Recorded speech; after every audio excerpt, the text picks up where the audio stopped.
Well, hello there, people with the internet, and hello again. I'm TheMBmulti. We're going to part 64 of my...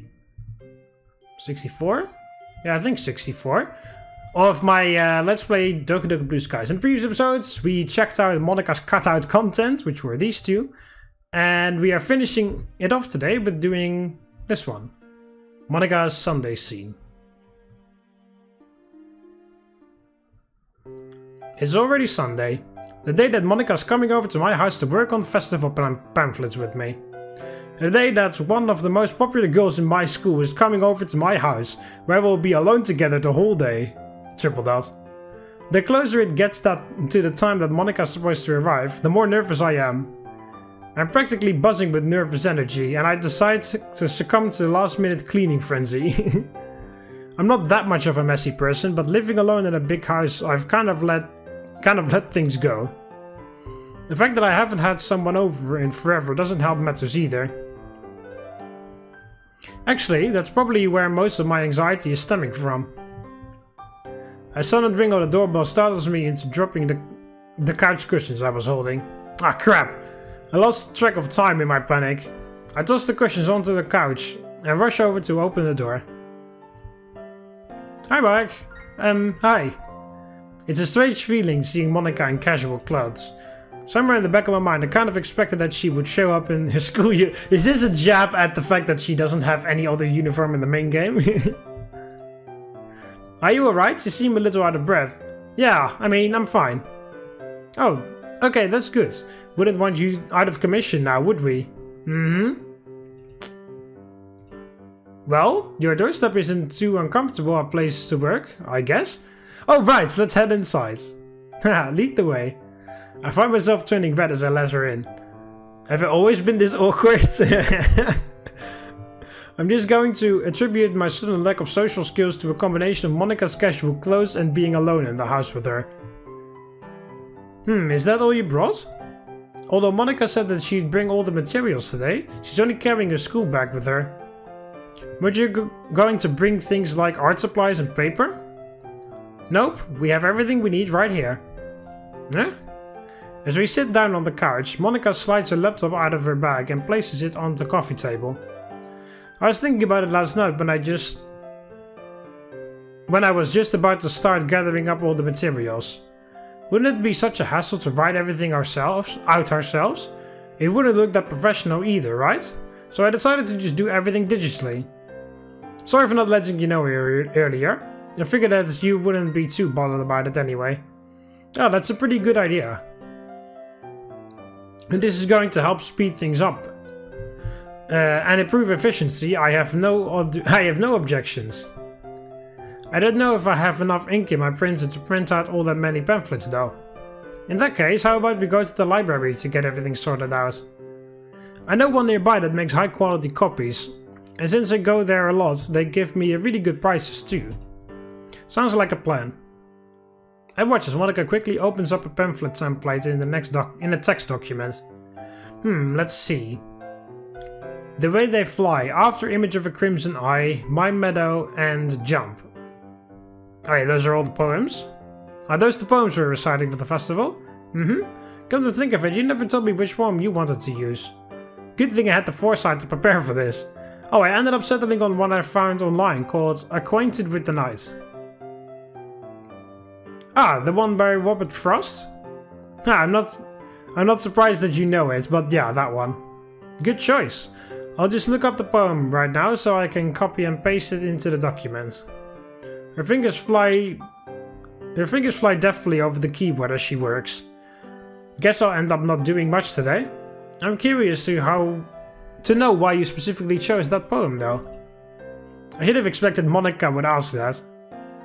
Time to whip out my literary thinking crap I almost read. Cap. First of all, I guess I just liked how it sounded. There was a certain rhythm when I read it that made me keep wanting to read more. You're talking about the iambic pentameter, right? When there's stressed and unstressed syllables of the words alternate to create an almost musical beat. Yep, that's right. It's almost like a song or something. the way it works. I also kind of like the themes of the poem. You could say that they kind of resonated with me. Oh, how so? Well, the poet was inspired by his experiences with depression when he wrote the poem. And although I've never had depression before, I could relate to the feelings of isolation and uncertainty in it. Those feelings are quite universal, aren't they? Yeah, you could say that. You should talk about poetry more, Mark. I could see you being really good at literary analysis if you tried. Oh yeah, well, I kind of figured it out when in Yuri's route, when I also became a literary analyst, pretty much. Well, maybe. Wait, are you calling me a slacker or something? Yeah, I'm just calling it how I see it. I'll have you know that I do try, when I need to. Now, I hope that includes today's work. Yeah, of course.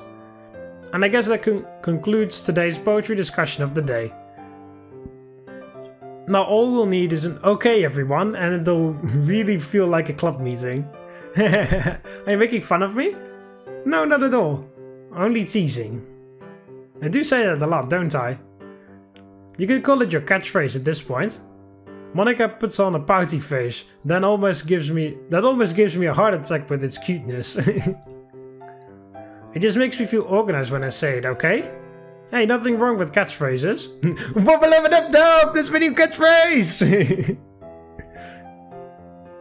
It seems that while we've been talking, Monika's been working at lightning speeds to finish everything. I guess there's not much for us to do if we're doing everything digitally, huh? Yeah, I mean, it's just a matter of formatting everything correctly and writing some short informational blurbs. It's helpful having someone to bounce ideas off of, though. Oh, off of. No, though. But in hindsight, you probably would have been more help working with someone else. That might be so. But I had my reasons. And I just wanted to work with you, too. Oh, thanks, Mark. Don't mention it. Anyway, everyone else seems like they're pretty capable of handling their work.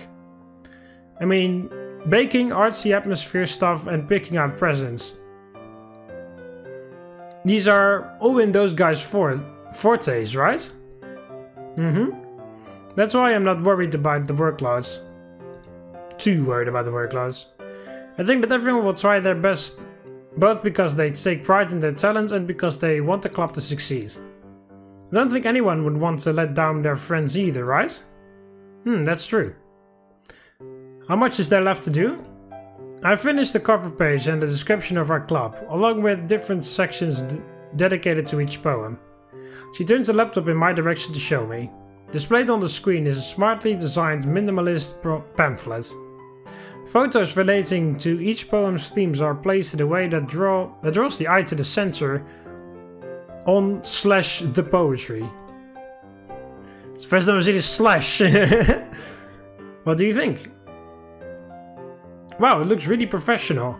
Have you ever taken graphic design class before? No, I've just had a lot of practice. My mother is a lead designer on a large firm, so maybe it runs in my blood. I wouldn't doubt it if it was the case. Do you have any suggestions though? I don't have much of an opinion on art and design. Not that you need any help on that front anyway. But as for the pamphlet's contents, how about a program guide so that the audience can follow along more easily? Great idea. What order shall we all recite in? Given that you're the president, you should probably go first. And since Natsuki doesn't really care about performing it in front of strangers, how about we have her go next? So that she can get it over with, you know what I mean? Sounds good to me. The soft sound of keys clicking fills the air as Monika starts modifying the pamphlet again. Yuri's probably gonna be the opposite of Natsuki and wants to delay the inevitable as much as possible. She is pretty shy. I don't think she'd want to go last though, because then all the attention would be on her. So how about we put her second to last? Fine by me. I'd be fine going last then. Alright, so that's me, Natsuki, Sayori, Yuri, and you for our grand finale, and for our grand finale, you. When you put it that way, it kinda makes me reluctant to be last, you know? You'll do fine. While you're still editing the pamphlet, how about you add in a short bios of each of us as well? I think that'll make it more welcoming for the audience if they get to know the people who are reciting better. Oh, it'll make the club seem more welcoming for any potential members as well. Another great idea, as expected of Mark. I'm just throwing ideas out there. You're the one doing all the work. That is true. Hey, you're not supposed to deny that. Oh, you are supposed to deny that. How about you carry all the pamphlets back from the shop then? Hey, not bad. You've got yourself a deal. A few conversations filled with pamphlet suggestions, critique and a little chit-chat later, Monika's finally finished with her work. Does everything look fine to you? She scrolls over the pages for me to scrutinize. Definitely. I join a club with this level of professionalism any day. And I'm not just saying that to be nice either. Haha, well that's a relief. Swiftly pulling out a USB stick, she saves the documents on it and closes her laptop, sliding her school bag over her shoulder again. Alright, let's get over to the library now. I glance over at the clock as we head out. A few hours have passed by and hopefully we can get everything else completed quickly so that we can hang out without the thought of work looming over us. I feel bad for making Monika do pretty much all of the work, but this kind of thing really is more suited for just one person to do. Maybe I should have helped someone else. Oh well, they can probably handle themselves. Plus I got to get closer to Monika today. It's a nice day, isn't it?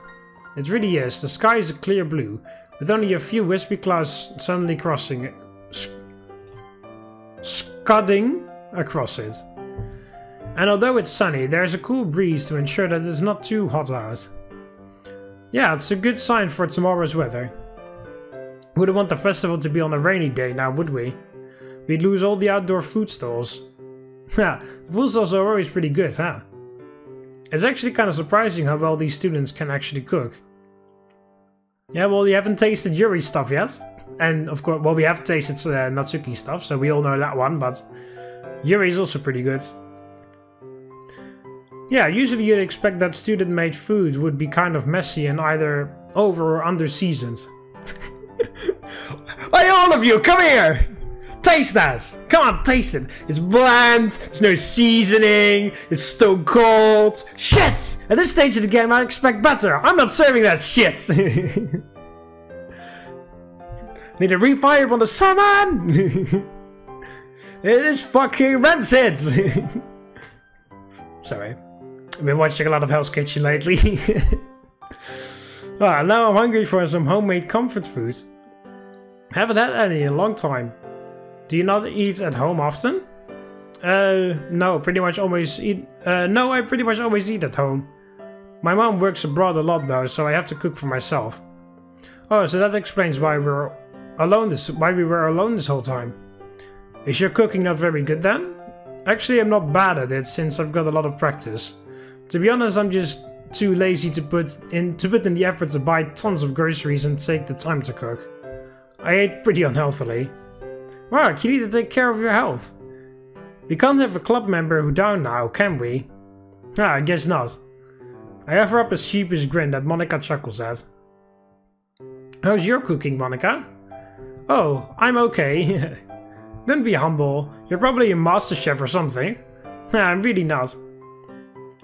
You're pretty good at everything, and you're a top student, not to mention a top athlete to boot. Hey, you don't need to boost my ego like that, you know? Hey, it's just the truth. Since you're already involved with school activities, are you going to run for the student council? I could definitely see you as the president there. That's something that I've actually been considering. It would definitely make my parents happy if I could do it, but I'm not sure if I have the time for it. There are a lot of responsibilities attached to the role. Right, you already have tons of things on your plate. I didn't mean to make you feel pressured or anything. I just wanted to say that if you ever run for the student president, you'll definitely have my vote. Thanks, Mark. Ah, I'm a sucker for that radiant smile of hers. If you ordered me to kill someone with that smile, I'd do it.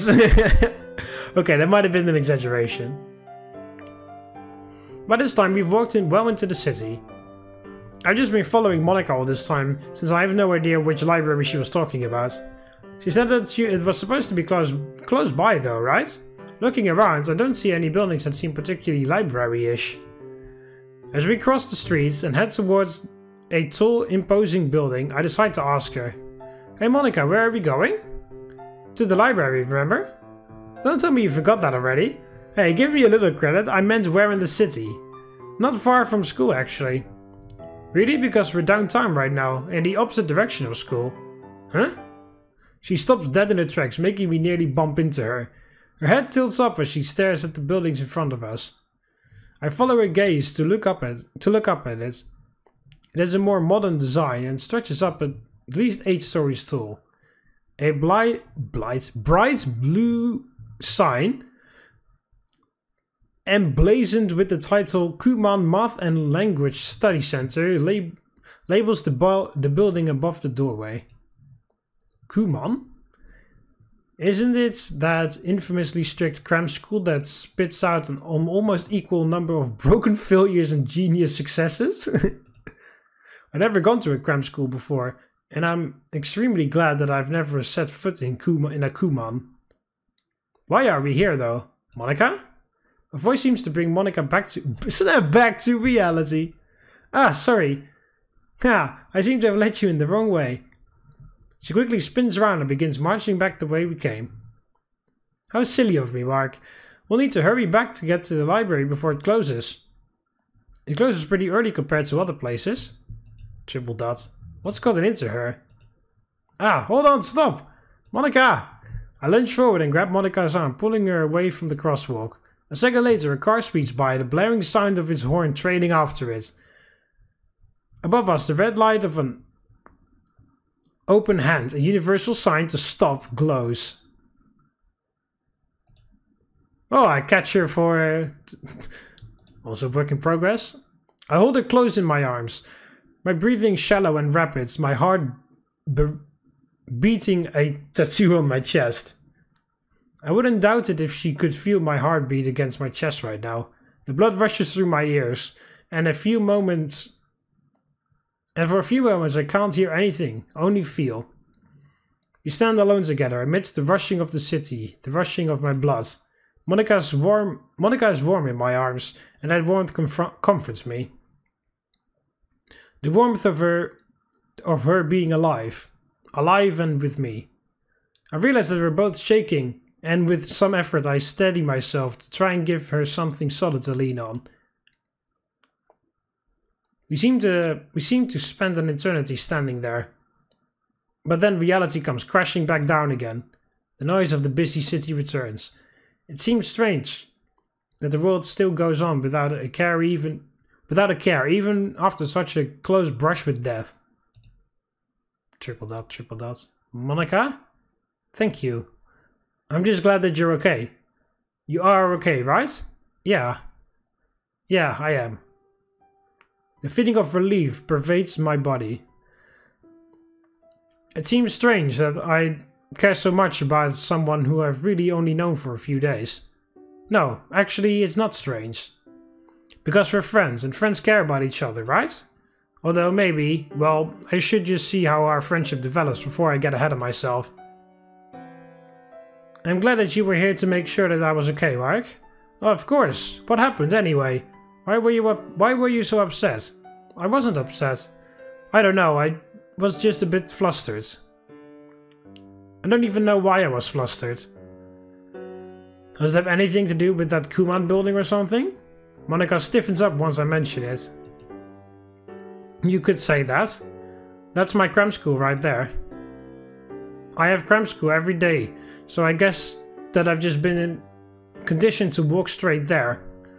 My brain just switched to autopilot. I see. Well, it wouldn't be strange for that to happen. Do you not like cram school? I just have bad memories associated with it. I guess it's kind of silly. No, I'm sure that if it shook you up of all people, then it isn't silly at all. Thanks, but I should be stronger than this. I really don't mind cram school in general. It's pretty effective at boosting your grades, since it basically forces you to study. I'm not sure if Monika's lying to make me feel better, or if those are her true feelings. Either way, this is a side of her that I've never seen before. Anyway, mind if you let me go now? Ah, sorry. I quickly drop my arms and step away from her. My face is going red now, but I just couldn't help hugging her a little like that. Her like that. I guess my protective instinct overwhelmed me at that moment. Monika smiles faintly at me, still looking a bit rattled. How about we take a smoke break before we continue? That'd be great, Mark. We meander through a few streets before we settle on taking our break at a small park. Well, they call it a park, but it's really just a small section of a street that has a few more trees and shrubs than usual, along with a public bathroom. Strange how we were chatting and laughing not that long ago. A somber mood has settled over us, and I find myself preferring to keep quiet. It seems like Monika is feeling the same way, as she doesn't make any move to speak. Hey, there's a vending machine over there. You want something to drink? Hoping that maybe something sweet can cheer her up at least a little bit. Sure thing, that's pretty thoughtful of you. No sweat, I was just going to get something for myself anyway. What would you like? A cup of coffee would be fine, thanks. Well, maybe something bitter could cheer her up then. I decide on melon soda for myself and quickly return with the drinks. Thank you. We sit in a comforting silence and slowly sip from our cans. It's a quiet section of the city, only a few groups of the elderly and a jogger or two populate the park. This peaceful moment is the perfect thing to calm ourselves down with after all the excitement from before. After a while, I drain my can and languidly stretch as I stand up from the bench. You done with your coffee? I can throw the can away for you. Yeah, I am, thanks. I toss the cans into a trash can, and can't help but let out a yawn. I'm kind of sleepy after that. Maybe you should have bought coffee for yourself too. Maybe. Anyway, I guess you should lead the way back to the library then. Right, I think there's actually a shortcut that we can take from here. Monika looks a bit happier now, thankfully. We set off into the city again, but this time through an area with narrower streets that are dotted with trees. Far from any place with heavy traffic now, thankfully. After slipping through a few alleyways and taking a detour through a residential street, we arrive at a small but modern looking library. Hey, I recognize this street. We are really close to school. Hey, you shouldn't doubt me on these matters. I'm a regular here, so you can be sure that I'll know where I'm going. She says that, but she actually hadn't when she led me into the city. That unique smell that books have hits me in full force as we step inside. Although the weather outside wasn't too hot, the air conditioning in the library is still quite nice, still quite chilly. Bookshelves upon bookshelves of various novels and referencing materials neatly line the walls. Monika rings the bell at the desk, and an employee quickly bustles out of the back room to help her. I start wandering through the library as she speaks to him. It seems like they're quite familiar with each other, as I can even hear them exchanging jokes as she hands him her USB stick. It makes sense that she'd be a regular here though, since she has probably need to pass out tons of handouts with all her leadership positions. Speak of the devil? That was fast. Oh, I'm just waiting for the librarian to print out all of our copies. Don't worry, it shouldn't take too long. Ah, I see. I was just thinking about how you're involved in everything at school. You're the captain of the girls' tennis team and the former president of the debate club, right? Yep, although I'm definitely happy with my position as the president of the literature club now. I don't know how you manage everything and still get good grades. Yeah, I'm the class rep too. Man, do you ever stop to smell the roses? I don't even have time to do. I don't even have the time to do that. Maybe I'll just buy you some. Maybe I'll just buy you some, so you'll have to smell them. Wow, what a Casanova! It'll take more than one cheesy line to. It'll take more than one cheesy line to charm me, though. Where that line came from, I don't know.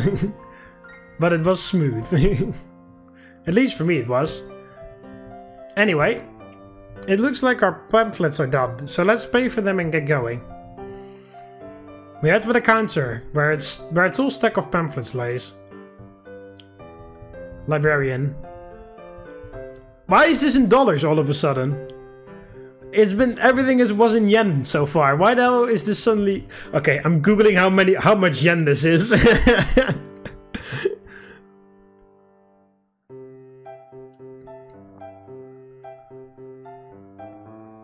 You can't go the entire way. You can't go the entire game doing everything in yen and then just dumping dollars in here.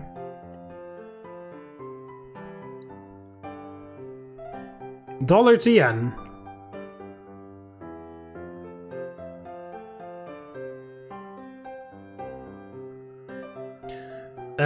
It is 29. Yes, accept the fucking terms and conditions. 29.75.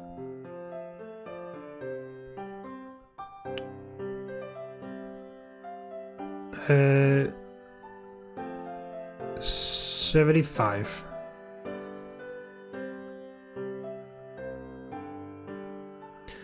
Okay, 29.75 US dollars is 3,293 Japanese yen. So that'll be 3,293 yen, please. There. Oh, I should probably get my wallet out for this. Monika opens up her school bag and digs around inside for a moment. She lifts her laptop out of her bag and searches through it again with one hand. There's an awkward silence that starts to stretch out as both the employee and I watch Monika. I swear I put it in there. Her face has gone pale now, and looks like she's flustered all over again. It seems that I've left my wallet at home. It's fine, I'll pay for it. I hastily pull my wallet out of my pockets before Monika can say anything. Oh, Mark, you don't... Well, I'll pay you back on Monday. Don't worry about it, I've got your back. It's only 3,000 yen anyway. Oh no, what? Yeah, 300? 3,000? I've already forgotten.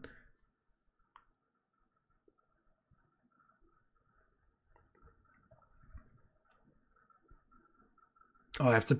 Oh no, never mind, I don't have to put it in, they remember it. Yeah, 3,293 yen.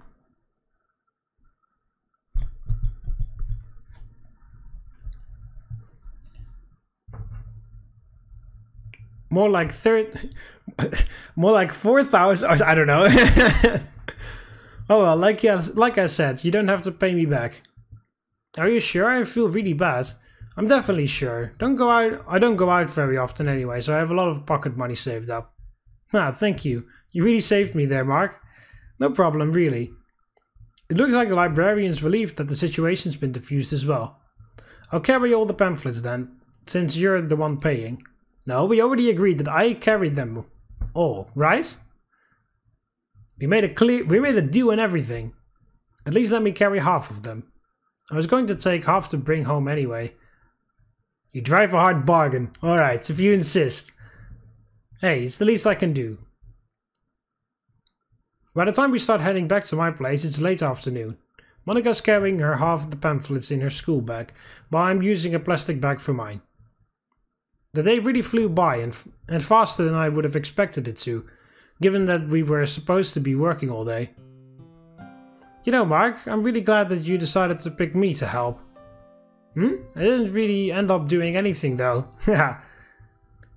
Don't shortchange yourself. You did all that you needed to do today. Today. Plus, you kind of saved me twice there. Oh, it's fine, really. As your friend, I'm here for you. Thanks. Monika clears her throat a little before continuing. To tell you the truth, I wasn't exactly excited for you to help me at the beginning. So I guess that my hunch back then was correct. What changed your mind? Don't get me wrong. That was only my gut reaction. So your distrust of my abilities runs that deep, huh? You know what I mean. I only thought that for a moment, alright? Alright then. My reaction, it was probably because I've been let down so many times already. For all my life, I've always been the one to take charge in group scenarios to get the work done. And after a while, I guess everyone I worked with realized that they could slack off and leave everything to me, since I'd always get things done. So I guess that you're just so used to it that you automatically expect it to happen? That's right. You shouldn't stand for it though. You should be telling these people off. I can't help it. They never care. And I always care too much. This is just how things are. Well, don't try to lecture me on this, Wark. After all, weren't you one of those people not too long ago? Oh, that's right. I've done the same thing before too. Back when we were in the same class, I'd been in a group project with Monika once. She'd taken over as a leader immediately, delegating tasks efficiently and picking up slack when needed. I just assumed that she preferred doing most of the work, given that she put out the best work out of all of us.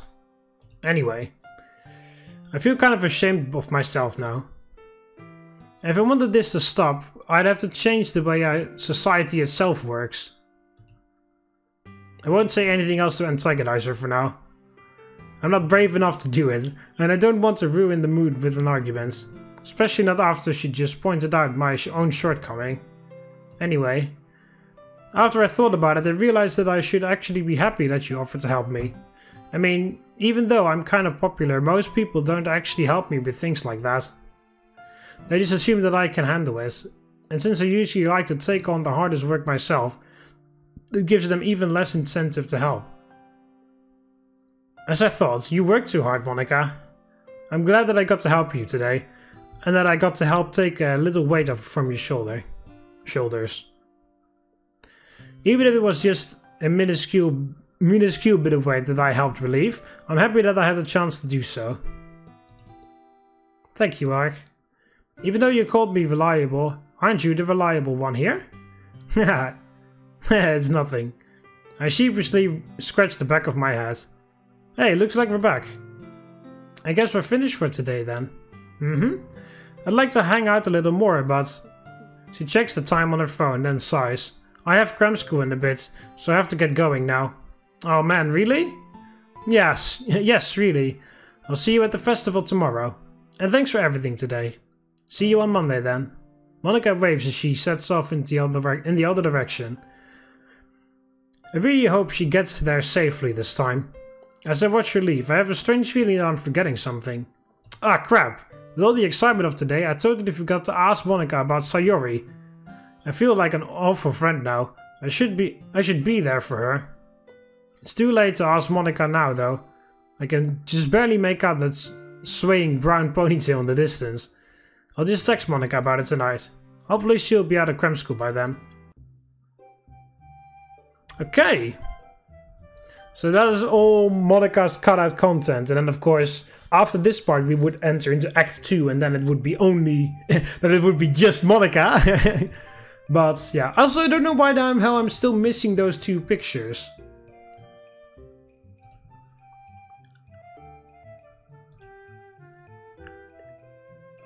Yeah, why the hell are they? Like, what the fuck?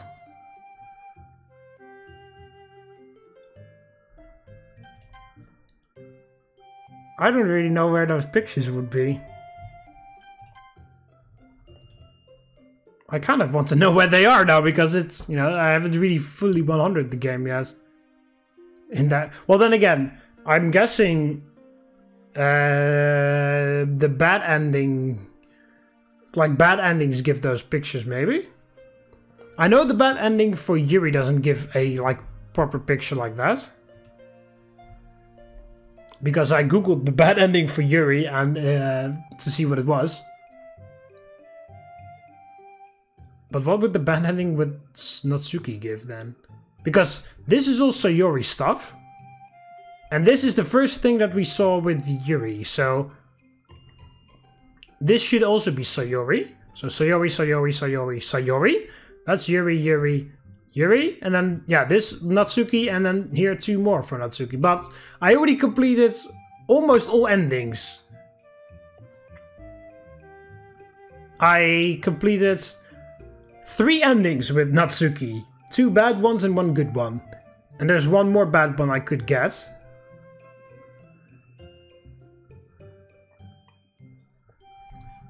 Let's check that out, actually.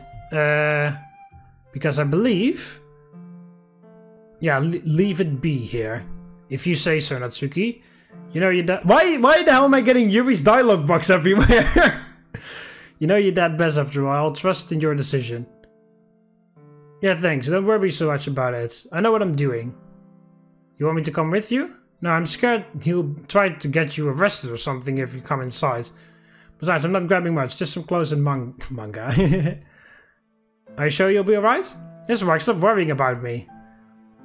But that's what they pay me for. Natsuki giggles. You're an idiot. Yeah. Can we stay like this? Of course. I'm assuming you also want to stay the night? Yeah. You can have my bed. Where are you gonna sleep? In my bed. But, oh, don't try anything. Of course not. Good. Otherwise I'm gonna be the one with the black eye. There's a long silence before either of us speak. We just lie there next to each other. We aren't even cuddling. Just taking up opposite sides of the bed. Earlier I considered letting her use my mom's bed. Yeah, you see, what the hell? He finally, this guy knows that there is a different... Okay, well, whatever. But I quickly shut down the idea. That'd just be weird. Granted, this is weird enough, but... I didn't want her sleeping on the couch. And I don't exactly want to sleep there either. Why don't we have a spare room? Or a blow-up bed. Literally anything would save me from this awkward situation I'm in. I know most guys my age would jump at this opportunity, but I'm not exactly one of them, not in this situation. I just want to help her, more than anything. I want to do whatever I can to keep her safe. And it feels weird, lying in the dark with her. Being in the same bed, yet not being able to see her face. Granted, at least that means I don't have to see her bruises. These bruises make for better conversation. The bruises or something, the dark that separates. And I don't know the rest of the lyrics. And I can still tell that she's awake, as I can practically hear the gears in her head grinding. I know she's bothered by the conversation we had before, but I don't know what else to do. I sigh, shaking my head slightly. Natsuki apparently notices because she starts talking. Whoa, hi. Can't sleep either? Too much on my mind. Yeah, it's been crazy. It's been a crazy day. I'm glad you can't sleep either. I mean, not that I'm glad you can't sleep. It's just that it's less weird and lonely if you're awake with someone else. Yeah, same. So, wanna talk about what's on your mind? No, that'd take too long to explain. Well, we've got all night. I let out a half-hearted, clearly uncomfortable chuckle. We do have all night, don't we? Somehow, the thought of sleeping next to the girl I love is just making me uncomfortable, rather than anything else. I can't quite put my finger on it, but it's probably related to the situation we're in. I want to protect the girl next to me. Not, you know... Alright, that's a lie. But hey, I'm a teenager, right? Even so, I'm not stupid. I can keep these thoughts to myself so long as she doesn't provoke. Hey, you alright? You're moving around a lot. I can't even breathe anymore. Every muscle in my body tenses up. This can't be happening. I feel her roll over to face me. I know this is going to sound weird, but here it comes. The voice that will spell my inevitable doom. Are you glad you met me? I'm at a complete loss for words. I take a deep breath. Crisis averted. I hope. Okay.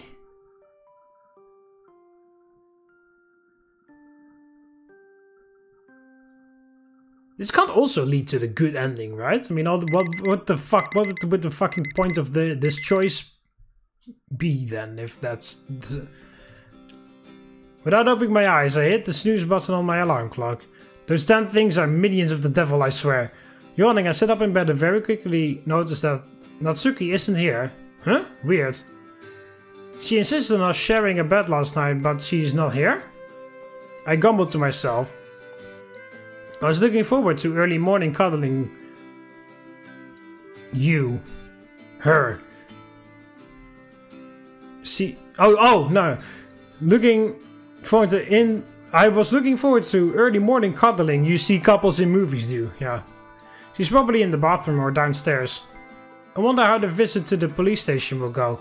Never been in this situation before, so I've got no idea what to expect. Truth be told, I'm kinda nervous. Oh well, only one way to find out. I stop outside the bathroom door. Morning! But Natsuki doesn't respond. Well, it looks like she's gonna be downstairs, munching on my food. But to my surprise, the kitchen is also empty, along with the living room. Where the fuck is she then?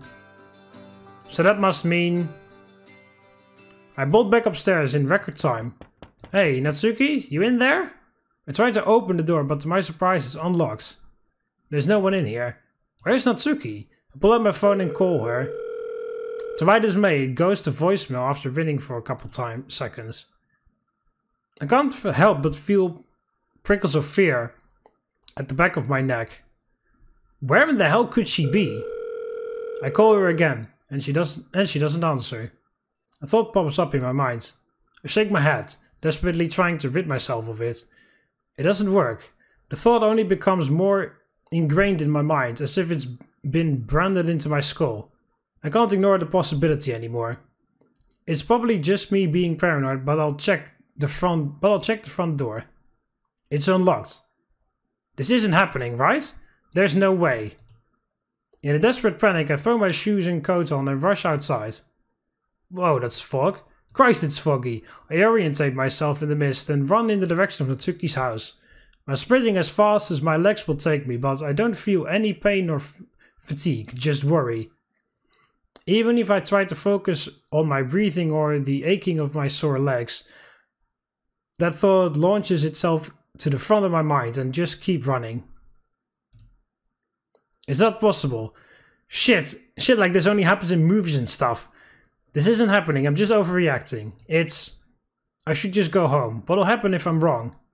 She might have gone for a walk to clear her head, right? It might be cold, but that's never stopped me before. And she's a lot more stubborn than I am. I have to be wrong, I just have to be.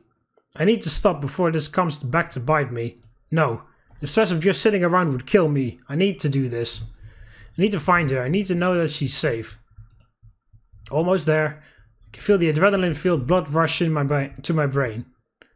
I begin to drown out my surroundings. The world around me fades away, lost in the mist. All I can think about is Natsuki. I need to make sure. Even if she went back, it was probably just to get her things, right? I know her, she wouldn't crash. Why the hell did I hear that noise? It sounded like a fucking... That didn't sound like me falling to the floor. It sounded like me putting on a coat or something. That's what I get for not paying attention. Leave it to me to trip on a rock at the worst time. I quickly inspect the damage. My hands and elbows are covered in blood and street debris. The sight of blood forces me to stop and finally focus. But suddenly the pain hits me all at once, like a giant brick. Ah, damn it! Particularly bad is my left elbow, which took the brunt of the fall. Wiping my hands on my shirt, I stand up. I clutch my elbow to try and stem the bleeding and press on. That's when I notice police lights shining, oh god, shining like lighthouses through the thick ocean fog. I stop dead in my tracks. My arm falls from my elbow and blood rushes down to my fingertips, though I can hardly feel the pain anymore.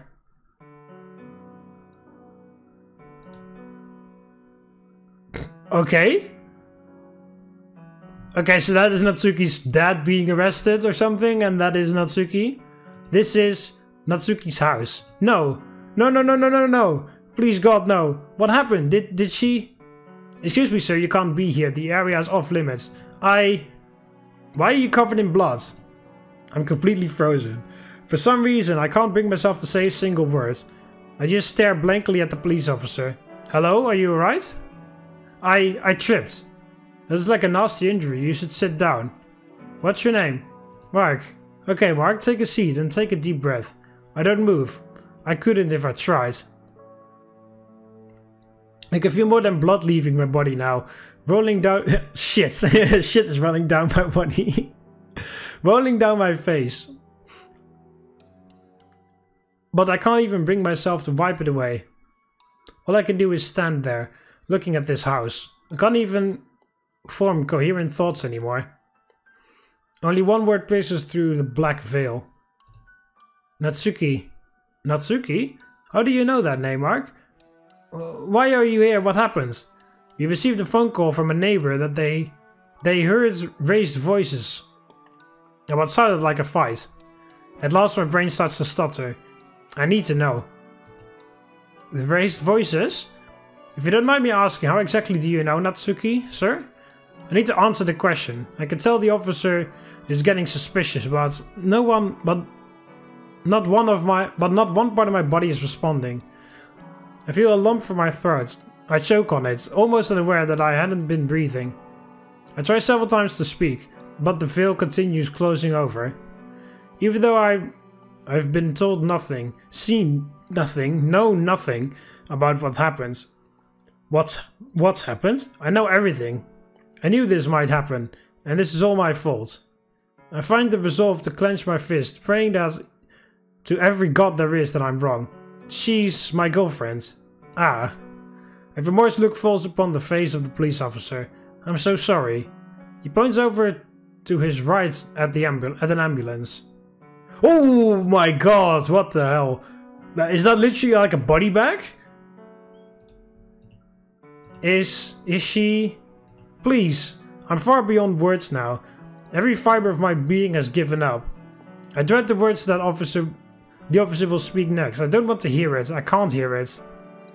I will never forgive myself for hearing these words. We did what we could. By the time we got here, she was gone. And her dad was hysterical, going on about how it was an accident and he didn't mean it. There's nothing we could do, I'm sorry.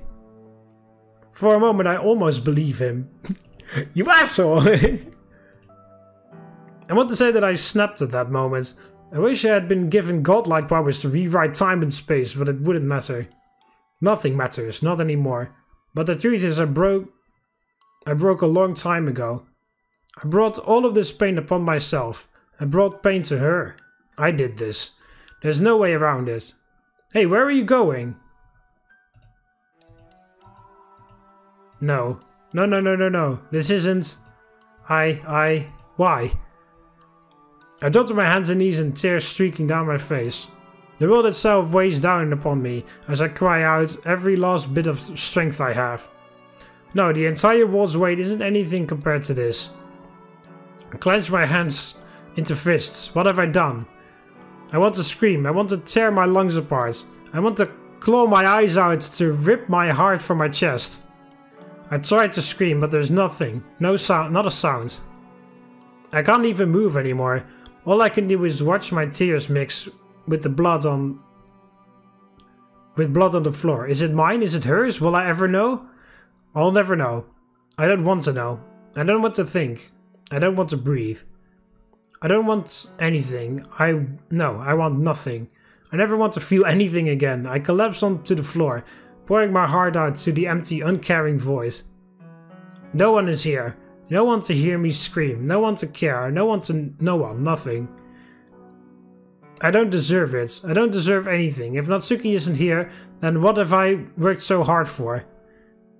Well, there are three other girls that I personally like a lot more, but yeah, I get what you mean. That's just me not liking Natsuki's character, but of course that doesn't mean that what happened is not a big deal, because it is. Was there more I could have done?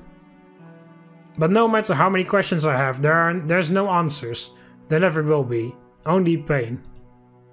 I'm pathetic. So fucking pathetic. Why? Why me? Why her, you should ask, rather. Why now? Why her? There it is. Why? Why? Okay, so that is the ultimate bad ending, where Natsuki literally just dies. So it was a good thing that it was a pretty good thing that I managed to persist. Okay, let's see if I have... Yeah, okay. So then this must be the bad ending with Sayori. Okay. That's Yuri, that's also Yuri. Well, there's only one choice that I needed to make with Sayori. And that was this one. You have to face this yourself. I'm not even gonna fucking read it.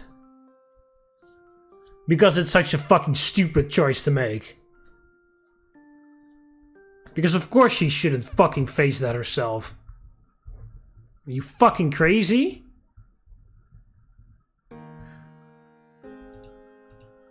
Okay, I'm just going to...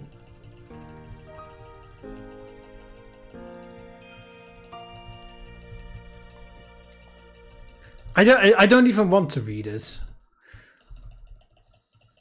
I've already read this too, by the way, how she is asleep and then I wake her up for breakfast and she's not happy about it. So I can technically skip this too. Oh, this is Yuri. Oh yeah, and then this is how, yeah, then we make the amazing choice of inviting Yuri over for, I believe it's Valentine's Day. Or at least invite Yuri over on the day that Sayori wants just us two to hang out, because she's having a bad day. So yeah, we've already read this, but I can't skip it because I make the different choice now. But yeah, even if I hadn't read this, I don't want to read it. Because it's such a fucking stupid choice. I don't like it at all.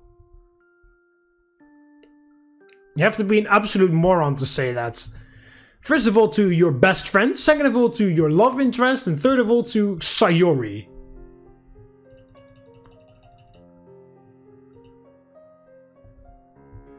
Okay, yeah, this is her first day at therapy. How did it go? It was okay, I guess. Yeah, okay, so yeah, of course now we don't come along with her. Now we just send her off, which again, it's so fucking dumb. Why the hell would you ever say that? Now, you know, it's basically saying, yeah, I love you, but I don't like it when you're depressed. So just piss off to therapy and come back when you're happy, and then we can be boyfriend and girlfriend. No! She's already your fucking, well, I don't know, I can't remember if, no, we are like boyfriend and girlfriend already, I believe. But she doesn't want everyone else to know about it at this point. So, but anyway, yeah, we are a thing together already at this point. So this is not her only problem anymore, it's now our problem.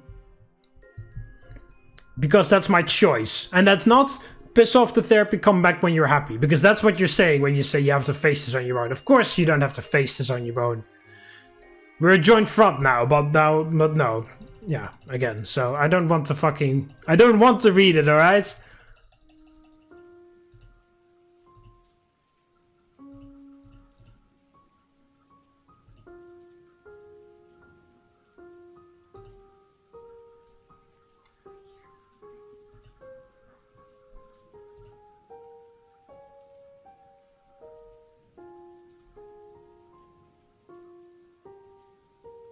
Okay, so there is a different choice during this moment. So if you gave the fucking stupid option to say you should face therapy on your own, you can now have another chance and say, hey, what if I could come with? And then that will lead to the good ending, I'm pretty sure. But no, I have to make the stupid choice again and say, no, just therapy, not me. Again, I refuse to read it. I'm sorry for the mod developers that put so much effort into writing all of that down. I just, no. My heart cannot read that stuff after them making such a ridiculously fucking stupid choice. Yeah, that's exactly what I fucking said. That is exactly what I fucking said.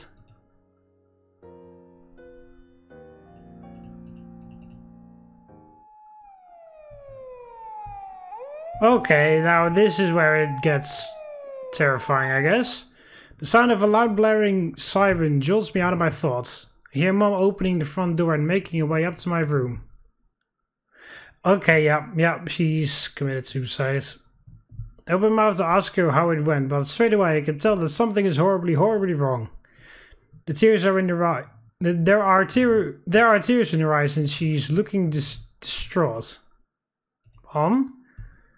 She looks at me but can't even formulate any words.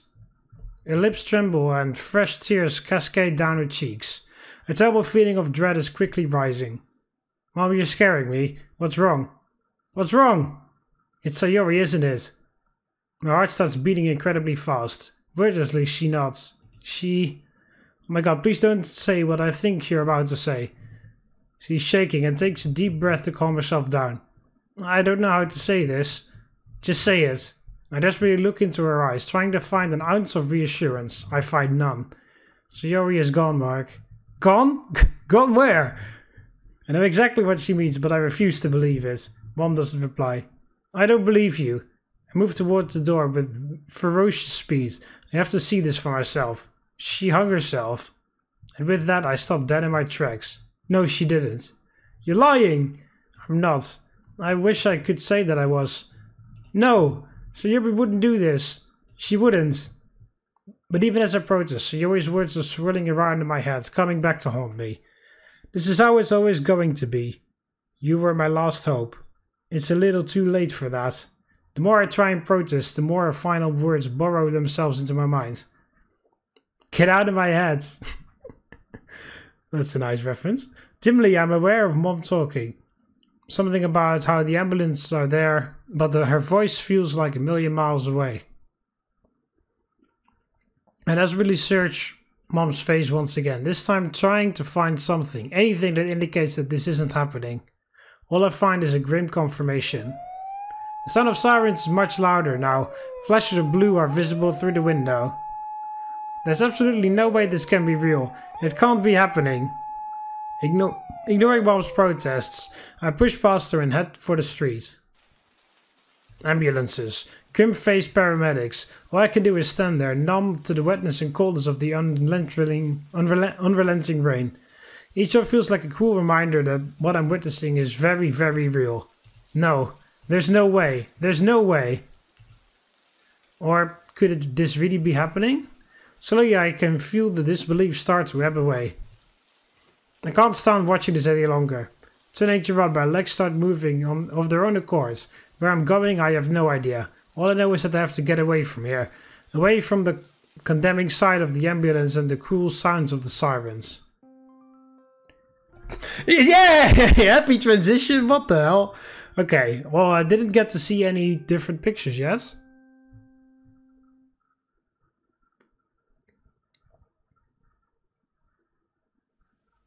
A while has passed since my mom discovered Sayori's corpse. Days, weeks, months, years, I couldn't even say. Each day has effortlessly melted into the next. The world around me continues onward, but not me. It's not like I care either. Everything I've been doing feels so mechanical, as if my body were on autopilot. I keep expecting to receive a text from Sayori or to hear her voice. Initially I clung to the belief that she wasn't dead, that somehow, for some sick reason, my mom was playing some sort of cruel practical joke. Even though I knew full well that she wouldn't do that. There's only so much I could run from the truth. The brutal, apathetic truth that cared little for anyone who was ever lucky enough to know Sayori. It was only when I went to her funeral that I started to realize that I would never see her ever again. There wouldn't be any cuddling on the sofa. There wouldn't be any walking to school together. I never again read one of her poems or hear about how her day was. The warmth I'd feel when she was in my arms, gone. And the reality is painful beyond all comprehension. Whenever I close my eyes, I can picture her in my head. That sky blue shirt she wore on the day we first shared a kiss. And sometimes when I really feel like torturing myself, I can recall how her voice sounds as well. People came up to me at the funeral. They told me how sorry they were and gave me their condolences. Their words meant nothing to me. I was willing to bet that all of them had no idea what demons Sayori was struggling with. I didn't even try to stop my tears. All I could do was rest my hand on the gravestone that Sayori lied under, a real part of me wishing that I could join her under the dirt. Because at least that would stop the unrelenting numbness and pain. There's no running from it. Sleep is impossible. Whenever I'm under the covers, no matter how warm, I feel so cold, longing for her embrace. Every time I pass a place we visited together, such as a shop or the park, I feel her. Whenever I look, a memory. I take a deep breath, slowly letting the air out of through my nose. Oh, this is the picture, isn't it? The CG, looking at this fucking picture. I'm sitting on my bed. In my hands lies the Christmas present Sayori got for me. Well, at least I'm glad I finally got to see the picture, but the way how I got to see it finally is terrible.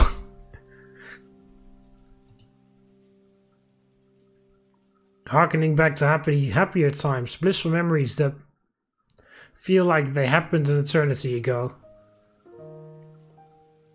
With a trembling finger, I gently trace Sayori's face. It's a vain attempt, and I know it, but I'm trying to tell myself that somehow, by doing this, I might be able to physically feel her again. Even though I know I'm being stupid, I still can't help but feel the disappointment and anguish flood through my body as the only feeling I get is my finger against the glass. At least seeing the huge grin on her face brings a smile to my face. It's a tiny smile, and it feels like a tiny pathetic flame in the midst of a raging thunderstorm, but at least it's there. I recall how Sayori's face lit up as I handed her the Christmas present I got for her. Happy thoughts. Was I one of your happy thoughts, Sayori? Or was it just a part of the La Latina that threatened to engulf the lights? A question that I'll never have an answer to.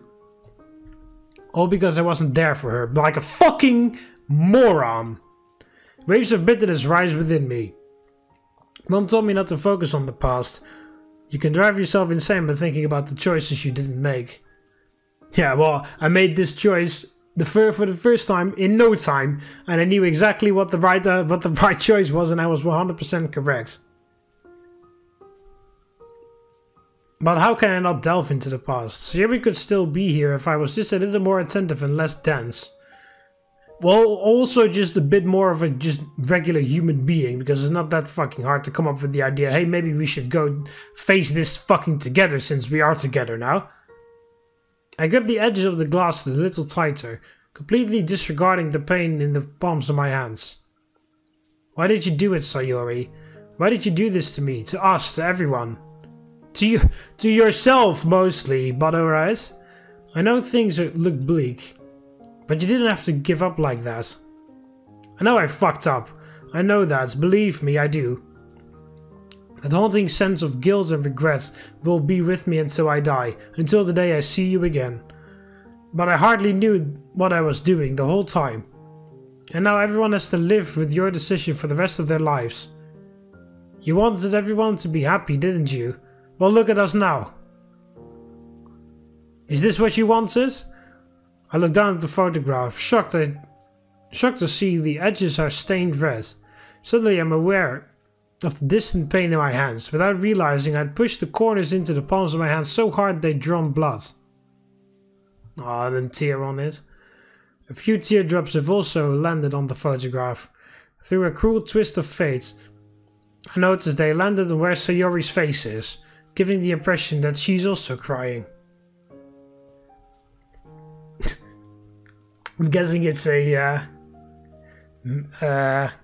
message from her from the afterlife, seeing people like this, I guess. Instead of cleaning the photograph, I just put it down next to me, running my hands through my face, caring little for the stinging coming from the wounds in my hands. I miss you. I miss you so much. What I wouldn't give to be able to hold you in my arms again. To tell you how sorry I was. To tell how What? To tell you how things could and would get better. The doorbell rings, but I ignore it. Oh, for fuck's sake!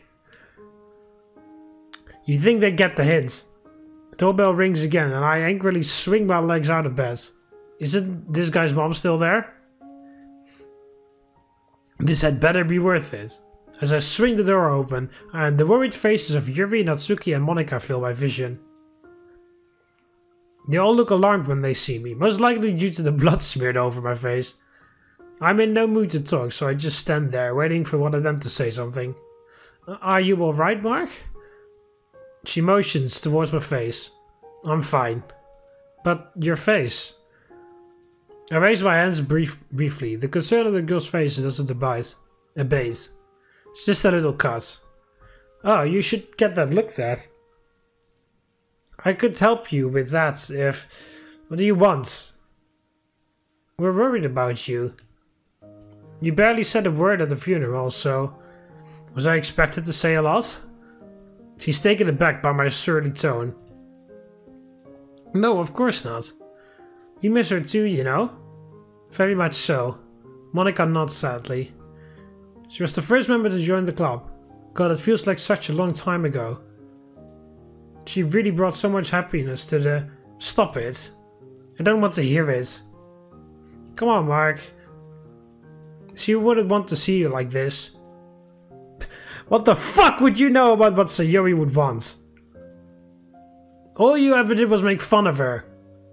I know you're upset, Mark, but please be reasonable. What you said was a little uncalled for. Natsuki didn't mean any harm. We know that she was depressed. That comment catches me by surprise. Well, I heavily suspected it at least. What are you talking about? People don't just commit suicide without pre-existing mental health condition. When I look back on it, I suppose I should have seen it. What? And none of you thought to try and help her with it? The girls all look at each other, a little uncomfortable. Well, we kind of thought... What? Well, she was your girlfriend, so... Why does everyone think that her depression was my fucking responsibility or something? Because as soon as you agreed to date her, it did become your responsibility, idiot. Yeah! And yeah. But he didn't care. Well, I did, but I had to deliberately pick the choice where I wouldn't care just to see this fucking awful ending, but, you know. I did my best to ignore my conscience, once again trying to torment me. No one is saying that it was solely your responsibility, Mark. We just didn't think it was our place to say anything, given how personal and serious the matter was. You could have at least tried to be there a little bit more for her. You know, like, I don't know, remind her of how much she meant to you. Or how much you valued having her around. Yuri shrinks back against my ferocity. My ferocity of my voice? The ferocity of my voice. In a twisted sense, seeing the hurt on her face makes me feel a tiny bit better. Wow, really? It's funny because she was really jealous of you, you know that? She never liked the time I would spend around you. All you had to do was talk to her, help her see that she had nothing to worry about. I remember Sayori mentioned how she suspected Yuri also liked me. The thought of that contributing to how worthless she felt makes me see red. Wow, thanks for fucking up our relationship, Yuri. Look where it got us. All because you clung to the one person of the opposite sex who ever gave you more than a second of their time. Wow, can you seriously relax? Yeah, congratulations. Mark! You can't use it as an excuse to be such an asshole, alright? Blaming us isn't going to get you anywhere. Please just let that anger go. Or don't you start as well, oh wow, seriously? Are we literally just going to blow everybody off? Don't you start as well, Miss Perfect. I don't need you, of all people, to tell me... to tell me how to act when my best friend has just died. And you know what? All of you could just... Fuck off. I want to see any of you ever again. Joining the literature club was the biggest mistake of my life. The girls just stand there. There's a variety of different emotions that are on their face. Alright, just go. With one final look of sympathy and anger, and some anger, the girls take their cue to leave. Natsuki and Monika are trying to console Yuri, who by this point is sobbing. I'm left standing in the doorway, feeling the fresh blood trickle down my hands. Clenching them into fists did not help. As tears leak down my face and blood drops down my wrist, I look up to the sky. Bleak, desolate, the sound of rain. Echo, echo, echo. Inside my head. Oh, wasn't that one of Sayori's poems? Well, I am not happy that I saw that. Fuck that ending. But it was the final picture, okay. Alright. On an awful note, we are done with Blue Skies. I am not happy that I saw that, and I'm not looking at the Yuri stuff, at Yuri's bad ending, because I already know what happens there. Okay, so that is the end of Blue Skies. I've got all the images, even the horrible ones. And I've looked at all of Monika's cutout content as well. Of which there wasn't too much, but alright. So, anyway, final thoughts on all the routes. I guess we should start in order. Yuri's route, I loved it. It was very in-depth, a lot of choices. Also a more difficult way to get to the good ending because of all those choices. Or to the good ending and the bad ending. Yeah, the only thing was that one argument with Yuri.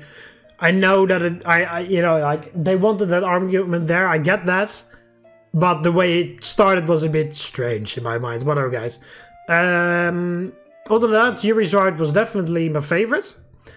Next I played Sayori's ride. I also really like that. It was also really good. But the reason why Yuri's ride was a bit better in my opinion was because there really weren't too many choices on Sayori's ride. The only meaningful choice was the will you go to therapy with me? Well, she didn't ask that, but that was the general gist of the choice. Go with her or no. And apparently when you say no, you have another chance later on to say yes again, and then you can get the good ending again. And you can get the good ending anyway. But other than that, you just make one choice. If you make the right choice right away, there's no other choices to be made. You just are along for the ride, which the ride was good. I mean, like, you know, like when she had that nightmare when she was sleeping over at my place, how she thought that it wasn't going well, then you can comfort her and stuff. But there weren't that many other choices other than that, so it was a bit like, But the story was still very powerful, so that was the very good side. Then Natsuki's route. I don't know why Natsuki has multiple endings. She has literally 4 endings. Two minorly bad ones, one very bad one, and the good ending. So I don't know why only she has multiple endings, but alright. Yeah, well, I was a bit influenced by the fact that she's my least favorite person of the game, so that didn't help. So I had a bit of a biased look on it, but all in all, it was alright. I do like the stealing aspect, that she literally had to steal food in order to, you know, get that her money to show that her money problems were more severe. However, I didn't really like how that job that I had to work on that guy became such a big part of the entire story after that. Because also the one part where, because yeah, I had to sit down with Monika and decide whether I should literally leave the club and pay all my money to help Natsuki. But yeah, the way that job became like a leading part was a bit strange in my mind, and a bit questionable. Those 2 mediocre endings were also mediocre in my mind. The one ending where the entire club ends was pretty was pretty heavy, as in like an optional for a bad ending. But just because Natsuki left and then Sayori left as well, because I wasn't spending any time around there, and then it was just her and Yuri, and then they just decided to call it quits because there were too few people. It was a bit like, just because, you know, like the entire club ending is a horrible ending, but it was just because I didn't go, and then Natsuki, and it was just a bit weird how that happens. And the other ending as well, where we end up just being friends. It's also a bit like, yeah, like all problems were resolved. Like she resolved the issues with Sayori, I believe, and everything was fine. But then we just didn't get back together in the end, and it was like, yeah. So yeah, those two endings, like, yeah, didn't really do too much for me. I mean, again, the entire club ending was pretty heavy. Sounds like a cool bad ending for a different mod, you know. But other than that, it was like, yeah, meh. Those two endings were just a bit meh. The horrible bad ending was indeed very horrible, where she literally just gets beaten up by her dad and dies. And the good ending, yeah, was what the hell do you have to say about that? You are together in the end, and her dad is in prison, can't do anything to her anymore, so yeah.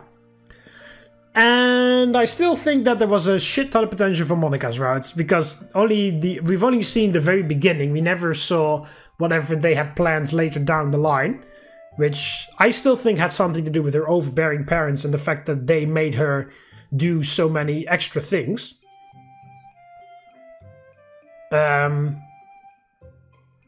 So yeah, I think that could have been a very interesting route, but we never got to see it. Okay, so that is the end of Blue Skies. Yeah, so next week I'll be starting another mod, and I'm not going to tell you which one it is yet. You'll see for yourself. But yeah, like I said, I've got a whole bunch of them lined up, so there's more stuff coming along. So anyway, hope you always enjoyed the video. Click the like button if you did. Subscribe to join the Roman army, and I'll see you in the next one. See you later, Romans. Well, there.